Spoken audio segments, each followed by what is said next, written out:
ಆತ್ಮೀಯ H16 news ಅರ್ಥಾತ್ ಹೇ ಸೀತಾರಾಮಗೆ ಸ್ವಾಗತ.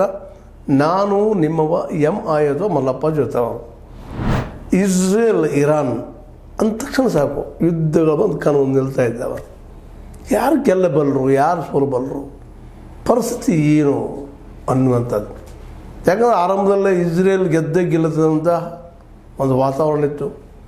ಜೊತೆಗೆ ಇರಾನಿನ ಅಣ್ವಸ್ತ್ರಗಳ ತಯಾರಿಕೆ, ಪರಮಾಣು ಅಸ್ತ್ರಗಳ ತಯಾರಿಕೆ ಕೇಂದ್ರಗಳು ದಾಳಿ ಮಾಡಿದ್ದು ನೋಡಿದಾಗ, ಇರಾನ್ ಆ ಸಂದರ್ಭದಲ್ಲಿ ಗಾಬರಿಗೊಂಡಿದ್ದನ್ನು ನೋಡಿದಾಗ, ಅದರಲ್ಲೂ ಆಯತುಲ್ಲಾ ಖಮೇನಿಯನ್ನು ಸಂಪೂರ್ಣ ಮುಗಿಸಿಬಿಡ್ತಾನೆ ಅಂತ ಹೇಳಿದಾಗ ಸಹಜವಾಗಿ ಇಸ್ರೇಲ್ ಬಗ್ಗೆ ಭಯ, ಆತಂಕ, ಮಿಡ್ಲ್ ಈಸ್ಟ್ನಲ್ಲಿ ಇದು ಪ್ರಬಲ ಇನ್ನು ಯಾರೂ ತಡೆಯಲಿಕ್ಕೆ ಸಾಧ್ಯ ಇಲ್ಲ ಈ ಇಸ್ರೇಲನ್ನು ಅನ್ನುವಂಥ ವಾತಾವರಣ ಇತ್ತು. ಆದರೆ ಇರಾನ್ ಇದಕ್ಕೆ ಪ್ರತಿಕ್ರಿಯೆಯಾಗಿ ಯಾವ ರೀತಿಯಾಗಿ ಉತ್ತರ ಕೊಟ್ಟದಪ್ಪ ಅಂದ್ರೆ, ಇವತ್ತು ಇಸ್ರೇಲ್ ಆದರೂ ನಾ ಯಾಕಾದರೂ ಯುದ್ಧ ಗೆಳೆದಪ್ಪ ಅನ್ನೋ ಪರಿಸ್ಥಿತಿ ಬಂದದ್ದು. ಇದು first time of the history of Israel.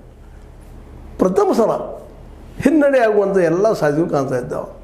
ಮತ್ತು ಆಲ್ರೆಡಿ ಭಾಳಷ್ಟು ಸಲ ನಾವು ಕಾರ್ಯಕ್ರಮ ಮಾಡಿದಾಗ ಹೇಳಿದ್ವಿ ಉಂಟು. ಯಾಕಂದ್ರೆ ಇಡೀ ಮುಸ್ಲಿಂ ದೇಶಗಳ ನಡುವೆ ಸಿಕ್ಕಂಥ ಒಂದು ಚಿಕ್ಕ ಬೆಳಗಾವಿ ಜಿಲ್ಲೆಯಷ್ಟಿರುವ ಇಸ್ರೇಲ್ ಯಾವ ರೀತಿಯಾಗಿ ಬೆಳೆದು ನಿಂತದೆ ಇವತ್ತು ಹೆಚ್ಚಾಕಾರವಾಗಿ ದೊಡ್ಡ ದೊಡ್ಡ ದೇಶಗಳನ್ನು ಯಾವ ರೀತಿಯಾಗಿ ಕಂಟ್ರೋಲ್ ತೆಗೆದುಕೊಂಡು ಮಾತಾಡ್ತಾ ಇದ್ದೀವಿ. ಅಂಥ ಒಂದು ಇಸ್ರೇಲ್ಗೆ